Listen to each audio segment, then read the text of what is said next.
In this edition of Twin Rail Game Reviews, we'll be taking a look at the game Blok WiiU by RCMADIAX. Now, Blok WiiU is a puzzle game.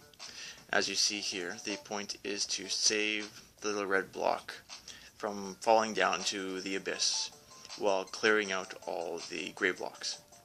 And so as you've seen here, I've already completed through all 30 levels. There will be more levels released through updates from what I understand. So what I'll do is I'll go into the first level to show you how it works. So as you can see here, you've got the red dot block on top there, and if I were to just take it out, obviously you're going to lose.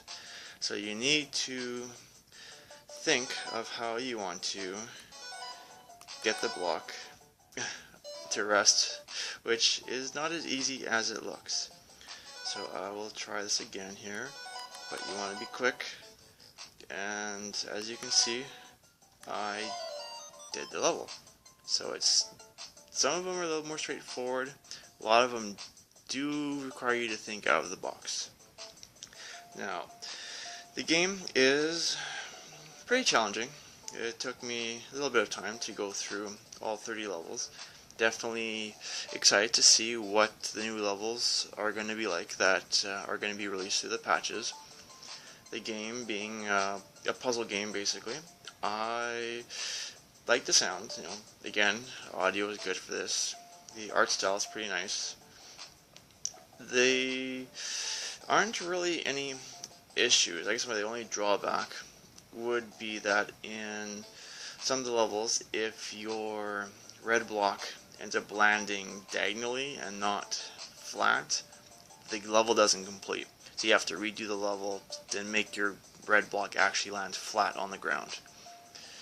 Apart from that, I did notice that the red block is more bouncy, we'll say, when it hits the actual floor, or like on here, versus the actual blocks. If it hits the blocks, it won't bounce as much. So you have to take that into consideration, because a lot of times when the guy falls down and actually hits that, it, as you saw, bounces quite a bit, but yet when it hits something like there, it doesn't bounce quite as much. So apart from those couple small negatives, which is probably meant to be part of the game anyway, I would give this a 7 out of 10, and that is it for this review.